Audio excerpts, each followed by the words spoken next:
Collective. నేను మీ journalist విప్లవశ్రీ. ప్రకృతిలో ఏ జీవి కారణం లేకుండా మరొక జీవిపై దాడి చేయదు. క్రూర మృగాలు కూడా ఆకలి తీర్చుకోవడం కోసం మాత్రమే వెంటాడతాయి. ఆకలి లేనప్పుడు పక్క నుండి పోతున్న చిన్న చిన్న జంతువులను కూడా ఏమీ చేయవు. కానీ మెదడు బాగా అభివృద్ధి చెంది జ్ఞానం పొందిన మనిషి మాత్రం తన స్వార్థం కోసం, తాత్కాలిక సంతోషం కోసం ఎంతటి హింసకైనా సిద్ధంగా ఉంటాడు. ఎదుటి వారి ప్రాణాలు అంతే అవలీలగా తీయగలడు. మరీ ముఖ్యంగా మహిళ అంటే మగాడికి మరింత అలుసు. నేనేం చేసినా చెల్లుతుంది అనే ఆధిపత్య ధోరణి. దీనికి తోడు రాజకీయ, సామాజిక, ఆర్థిక కారణాలు కూడా కలిసి నేడు మహిళలపై హింస మరింత ఎక్కువ అవుతోంది. ఒక్కోసారి అకస్మాత్తుగా ఏదైనా ప్రమాదము, అత్యాచారము, యుద్ధాలు, ప్రకృతి వైపరీత్యాల వంటివి జరిగినప్పుడు షాక్కి గురై మనసు కొంతసేపు మొద్దుబారిపోతుంది. కొంతమంది వెంటనే జరుగుతున్నది తెలుసుకుని తప్పించుకునే ప్రయత్నం చేస్తారు. చాలాసార్లు మహిళలపై పురుషుడు చేసే దాడుల నుండి తప్పించుకునే అవకాశం ఉండదు.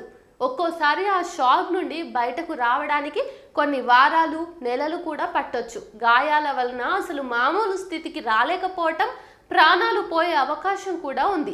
ప్రపంచం అభివృద్ధి వైపు దూసుకుపోతున్న నేటి హైటెక్ యుగంలోనూ మహిళ తన జీవితంలో ప్రతి దశలోనూ ఏదో ఒక రూపంలో హింసను ఎదుర్కొంటూనే ఉంది. ఐక్యరాజ్య సమితికి చెందిన 2 సంస్థలు రోజుకు సగటున 140 మంది బాలికలు, మహిళలు, బంధువులు లేదా భర్త చేతుల్లో మరణిస్తున్నారని, 2023లో 51,300 మంది మరణానికి వారి కుటుంబ సభ్యులే కారణమని చెప్పాయి. అంటే కాలంతో పాటే మహిళపై హింస కూడా పెరుగుతోందని అర్థం. దీనికి కుటుంబంతో పాటు సమాజము, రాజ్యం కూడా కారణమే అవుతాయి. మహిళలు ఎదుర్కొనే హింసలో లైంగిక దాడి మరింత ప్రమాదకరమైనది. ఎక్కువగా భర్త లేదా సన్నిహిత భాగస్వామి, తెలిసిన వారే ప్రధాన నిందితులుగా ఉంటున్నారు. వీటి వలన బాధితురాలు మానసికంగా, శారీరకంగా దీర్ఘకాలం ఆరోగ్య సమస్యలను భరించాలి. పని శ్రద్ధగా చేయలేని అశక్తత వల్ల ఉపాధి పోయి ఒక్కోసారి కుటుంబం రోడ్డున పడుతుంది. దాడికి గురైన ఆమె ఒక్కతే కాదు, పిల్లలు, కుటుంబ సభ్యులు, చుట్టూ ఉన్న సమాజం కూడా భరించాలి. ప్రపంచ ఆరోగ్య సంస్థ లెక్కల ప్రకారం జనాభాలోని ప్రతి 3 15 నుంచి 49 ఏళ్ల వయస్సు మహిళల్లో ఒకరు, అంటే 30% ఏదో ఒక రకంగా లైంగిక హింసకు గురవుతున్నారు. వీటిలో దాదాపు 40% బాగా తెలిసిన వాళ్ళ వల్ల, 6% మంది మాత్రమే బయటి వాళ్ళ మూలంగా జరుగుతున్నాయి. నిజం మాట్లాడితే ప్రతి మహిళ తన జీవితంలో ఒక్కసారైనా ఏదో ఒక రకంగా లైంగిక వేధింపులకు గురయ్యే ఉంటుంది. మన అనుకున్న వారితోనే ప్రమాదం అంటే పరిస్థితి ఎంత ఘోరంగా ఉందో మనం అర్థం చేసుకోవచ్చు. కోవిడ్ లాక్డౌన్ సమయంలో బయటకు వెళ్లే అవకాశం కూడా లేకపోవడంతో ఈ హింస దాదాపు రెట్టింపైందని నివేదికలు చెబుతున్నాయి. 18 ఏళ్లలోపు పిల్లల శరీర భాగాలను తాకిన, లైంగిక చర్యను సూచించే మాటలు, సైగలు, అశ్లీల చిత్రాలు చూపించడం ఫోక్సో చట్టం కింద నేరం. ఈ చట్టాలేవి నెలల పసికందులపై జరిగే అత్యాచారాలను ఆపలేకపోతున్నాయి. ఓ సర్వే ప్రకారం దాదాపు 50% కన్నా ఎక్కువ మంది పిల్లలు మానసిక, లైంగిక వేధింపులకు గురవుతున్నారు. చాలా మంది తల్లిదండ్రులు రిపోర్టు చేయడానికి బయటకు రావటం లేదు. సున్నితమైన విషయం కాబట్టి పరువు, మర్యాద పోతుందని వారి భయం. నిర్భయ, హత్రాస్, కథువా, ఆర్జీకర్ సంఘటనల గురించి విన్నప్పుడు మనుషులు ఇంత దారుణంగా ప్రవర్తిస్తారా అనే అనుమానం వస్తుంది. శత్రువు మీద కూడా అంత పైశాచికంగా దాడి చేయరు. దాదాపు అన్ని అవయవాలను ప్రమాదకరంగా గాయపరిచి ఎముకలు విరిచేశారు. అటువంటి దాడిలో బాధితులు బ్రతికే అవకాశం తక్కువే. ఓ అమ్మాయి జీవితాన్ని అర్థాంతరంగా ముగించే అధికారం వాళ్లకు ఎవరిచ్చారు?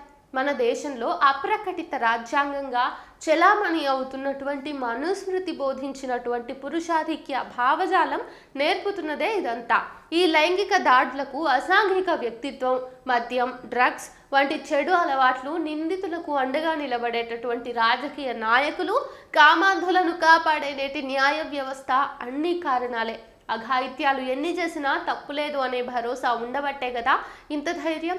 స్త్రీని లైంగిక వస్తువుగా చూసినంత కాలం హింస తగ్గదు.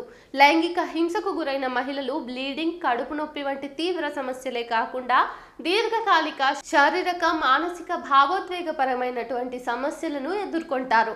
గర్భధారణ, అబార్షన్, కడుపులోని శిశువు ఎదగడంలో లోపాలు, బరువు తక్కువగా పుట్టడం, ముందే డెలివరీ కావటం, బిడ్డ చనిపోయి పుట్టడం వంటివి జరుగుతాయి. కుటుంబ సభ్యులలో గొడవలు, ఒత్తిడి, మైగ్రేన్, తలనొప్పి, నిద్రలేమి, ఆకలి లేకపోవటం, డిప్రెషన్, హత్య లేదా ఆత్మహత్య ప్రయత్నం కూడా చేస్తారు. హెచ్ఐవి వంటి లైంగిక వ్యాధులు సోకే ప్రమాదము ఉంది.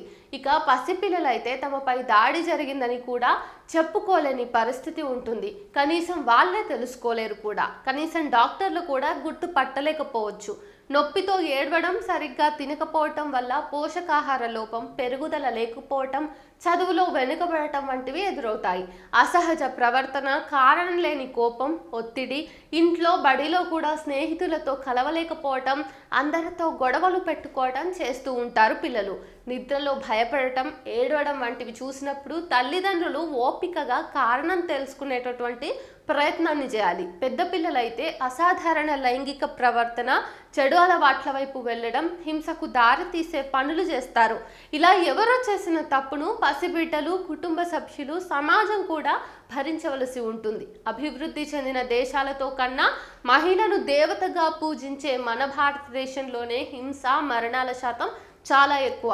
మహిళలు ఎంత గొప్ప స్థాయికి వెళ్ళినా కట్టుబాట్లు, సాంప్రదాయాలు, మగవారికి ఎదురు చెప్పకూడదనే భావజాలాన్ని పాటించక తప్పటం లేదు. మహిళాభివృద్ధి, సమానత్వం, సాధికారత అని నాయకులు చెబుతున్న మాటల్లోని డొల్లతనాన్ని మనం అర్థం చేసుకోవాల్సిన అవసరం ఉంది. కుటుంబంలో మహిళకు ప్రత్యేకమైనటువంటి గౌరవం అవసరం లేదు. సాటి మనిషిగా చూసుకుంటే చాలు అని చెప్పి చాలా మంది కోరుకుంటున్నారు. చివరగా ఎవరు లైంగిక వేధింపులకు గురైనా సమస్యను అర్థం చేసుకోవటం, వాని పట్ల సహానుభూతి చూపడం, కనీస మద్దతు తెలియజేయటం నాగరికులుగా మన కనీస బాధ్యత.